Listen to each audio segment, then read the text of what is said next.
கிராமத்து தெய்வங்கள் YouTube channel சார்பாக வணக்கம். எங்களது முதல் வீடியோவாக திருப்பூர் மாவட்டம் உடுமலையிலிருந்து சுமார் 5 கிலோமீட்டர் தொலைவில் அமைந்துள்ள எழில்மிகு கிராமம் கண்ணமநாயக்கனூர்.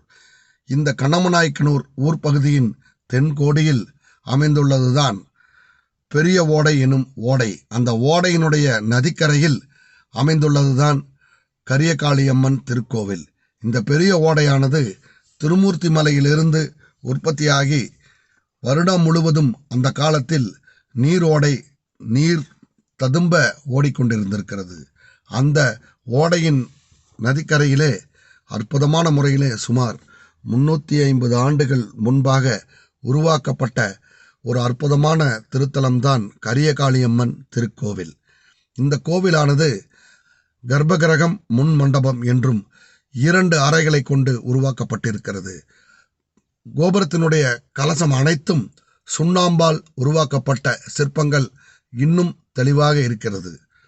இந்த கோவிலானது சுமார் 350 வருடங்களுக்கு முன்பாக இந்த பகுதியில் உள்ள மக்கள் தங்களது மாடுகளை மேய்ச்சலுக்காக இங்கிருந்து சுமார் 5 கிலோமீட்டர் தொலைவில் அமைந்துள்ள சம்புக்காடு எனும் பகுதியில் ஓட்டி சென்று மேய்ச்சல் முடித்து திருப்பி கொண்டு வருவது வழக்கம்.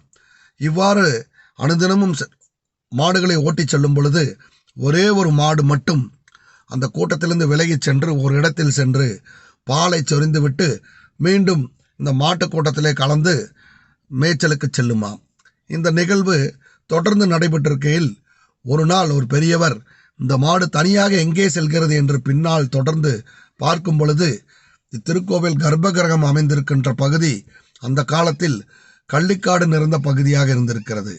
குறிப்பிட்ட இடத்தில் வந்து ஒரு புற்றுக்கண் மீது மாடானது பாலை சொரிந்து விட்டு சென்று விடுமாம்.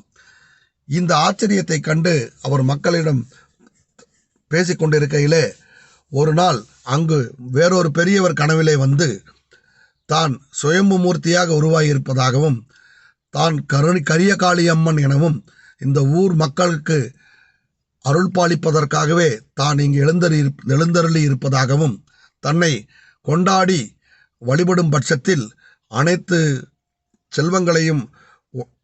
செல்வாக்குகளையும் தருவதாகவும் கனவிலே சொல்லியிருக்கிறாள். அதன் பிறகு இந்த கோவிலானது எழுப்பப்பட்டு இன்று வரை சுமார் 350 வருடங்களாக பூஜை புனஸ்காரங்கள் நடைபெற்று வருகின்றன. இந்த சுயம்பு மூர்த்தியானது காசி விஸ்வநாதர் திருக்கோவிலைப் போலவே அமைந்திருக்கிறது. தரைமட்டத்திலிருந்து சுமார் 1/2 அடி பள்ளத்திலே சுயம்பு மூர்த்தியாக உருவாகி கடந்த 350 வருடங்களாக அருள்பாலித்து வருகிறாள் கரியகாளியம்மன். இந்த திருக்கோவிலுக்கு வாராவாரம் செவ்வாய்க்கிழமை மற்றும் வெள்ளிக்கிழமைகளில் அபிஷேக ஆராதனை பூஜைகள் மிகச் சிறப்பான முறையில் நடைபெற்று வருகிறது. இந்த ஊர் மக்களின் கலாச்சாரத்திலும் வாழ்விலும் இரண்டல கலந்த கரியகாளியம்மன் மிகவும் சக்தி வாய்ந்த தெய்வமாக கருதப்படுகிறது. தங்கள் வாழ்நாளில் முக்கிய சம்பவங்களான திருமணம், விவசாயம் மற்றும் மாடு வாங்குதல், எந்த ஒரு சிறப்பான சொந்த விஷயங்களானாலும் இந்த திருக்கோவிலிலே பூ கேட்டு அதன் பின்புதான் முடிவெடுக்கும் பழக்கம் இன்று வரை நடைமுறையில் உள்ளது. இந்த திருக்கோவிலில் சிரசு பூ எனும் தலையில் வைத்து பூ கேட்டு குறி கேட்கும் பழக்கம் இன்று வரை மக்களால் நம்பிக்கையுடன் கடைபிடிக்கப்பட்டு வருகிறது. 12 ஆண்டுகளுக்கு ஒரு முறை இத்திருக்கோவிலுக்கு நோன்பு எடுத்து 15 நாட்கள் திருவிழா நடைபெறும். ஊர் செல்வமாகணும், உத்தமள வேயணும், நாடு செல்வமாகணும், நல்ல மழை வேயணும். ஸ்ரீ கண்ணமநாயக்கனூருக்கும் ஸ்ரீ கரிகாளியம்மனுக்கு வந்த செவ்வாய்க்கிழமை போய் அடுத்த செவ்வாய்க்கிழமைக்கு ரெட்டக்கடை, ரெட்ட பொங்கல், ரெட்ட மாவளக்கு, பச்சரிசி, பழந்தாக, சூடபத்தி, பாக்கு வத்தலச்சு பகவத்தியா சாமியோ. 2024ஆம் ஆண்டு வந்த சித்திரை மாதத்திலே சித்திரை திருவிழாவானது இத்திருக்கோவிலுக்கு அற்புதமான முறையிலே நடைபெற்றது. இங்குள்ள மக்கள், வெளியூரில் இருக்கும் அனைத்து மக்களும் இத்திருவிழாவிற்கு ஒன்று கூடி இந்த கிராமமே குதூகலமாக காட்சியளிக்கும். இங்கிருந்து அருகாமையில் உள்ள திருமூர்த்தி மலைக்கு சென்று தீர்த்தம் வாரி எடுத்து வந்து அம்பாளுக்கு தீர்த்த அபிஷேகம் செய்து விழாவானது மிகச் சிறப்பான முறையிலே கொண்டாடப்பட்டது. இத்திருவிழாவின் போது ஊர் முழுக்க பச்சை பந்தலிட்டு தோரணங்கள் கட்டி வண்ண விளக்குகள் அலங்கரிக்கப்பட்டு மக்கள் ஒன்று கூடி மிக மிக மிக அற்புதமான முறையிலே திருவிழாவை கொண்டாடி மகிழ்ந்தனர்.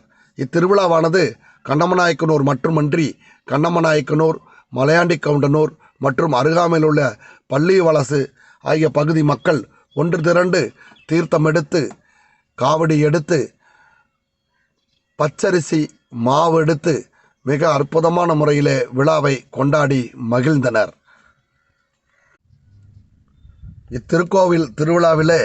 இத்திருக்கோவிலினுடைய தலைவாசலில் கரும்பு கொண்டு பந்தல் போடும் பழக்கம் இன்று முறை நடைமுறையில் உள்ளது.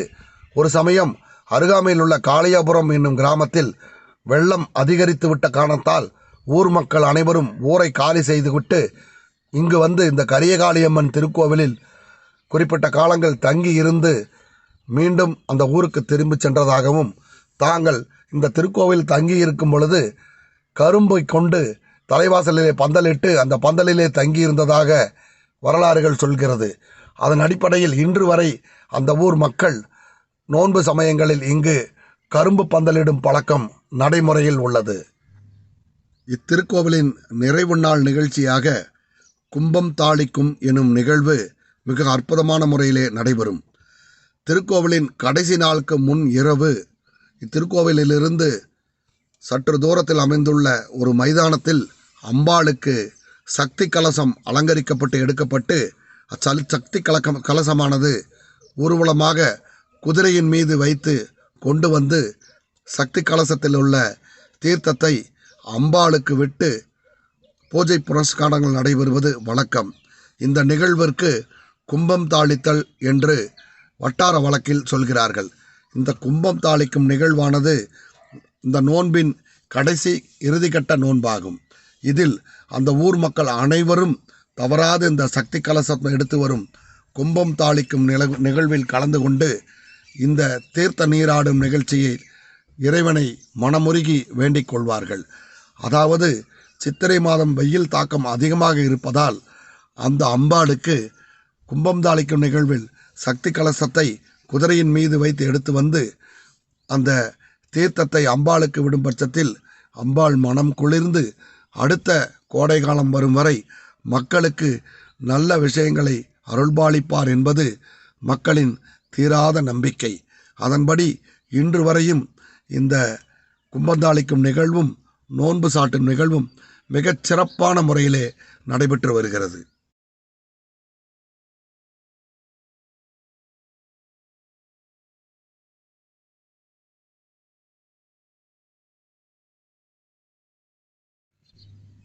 அது மட்டுமல்லாமல் இத்திருவிழா சமயத்திலே மக்கள் பச்சரிசி மாவிலே மாவிளக்கு மற்றும் பூவோடு எழுக்கும் பழக்கமும் இன்று முறை நடைமுறையில் உள்ளது. தங்களுடைய வேண்டுதல்கள் நிறைவேறிய பிறகு அம்பாளுக்கு தீச்சட்டி என்று சொல்லக்கூடிய பூவோடை எடுத்து தங்களுடைய வேண்டுதல்களை அம்பாளின் பாதத்தில் சமர்ப்பித்து வேண்டிக் கொள்கிறார்கள். இந்த பூவோடு எடுக்கும் பழக்கமானது கொங்கு பகுதியில் அனைத்து கோவில்களிலும் இன்று முறையிலும் மிகச் சிறப்பான முறையிலே கடைபிடிக்கப்பட்டு வருகிறது. தங்களுடைய ஏதாவது ஒரு வேண்டுதலை அம்பாளிடம் வைத்துக்கொண்டு அடுத்த வருடம் வேண்டுதல் நிறைவேறியவுடன் தாங்கள் பூச்சட்டி அதாவது பூவோடு எடுத்து சமர்ப்பிப்பதாக வேண்டிக் கொள்கிறார்கள். அந்த நேர்த்திக்கடன் நிறைவேறியவுடன் நேர்த்திக்கடனை செலுத்த நூற்றுக்கணக்கான மக்கள் பூவோடு எடுத்து வந்து அம்பாள் திருக்கோவிலை சுற்றி வலம் வந்து அம்பாள் முன்பாக சமர்ப்பித்து தங்களுடைய நன்றிகளை தெரிவித்துக் கொள்ளும் வழக்கம் இன்றும் இந்த கொங்கு பகுதியிலே நடைமுறையில் உள்ளது. அதே போல தங்களுடைய வேண்டுதல் நிறைவேற உருவாரம் எடுக்கும் பழக்கம் நடைமுறையில் உள்ளது. அதாவது நாய், மாடு, ஆடு, குதிரை போன்ற விலங்குகளின் உருவத்தை சுடுமண் சிற்பங்களாக செய்து வேண்டுதலாக வைத்து கோவிலை சுற்றி வந்து இங்கு சமர்ப்பிக்கிறார்கள். இந்த உருவாரம் சமர்ப்பிக்கும் பழக்கம் கொங்கு பகுதிகளில் பரவலாக உள்ளது. நல்ல மாடு அமைய, நாய் அமைய, குதிரைகள் அமைய இந்த உருவாரத்தை நான் அம்பாளுக்கு சமர்ப்பிக்கிறேன் என்று வேண்டிக் கொள்கிறார்கள்.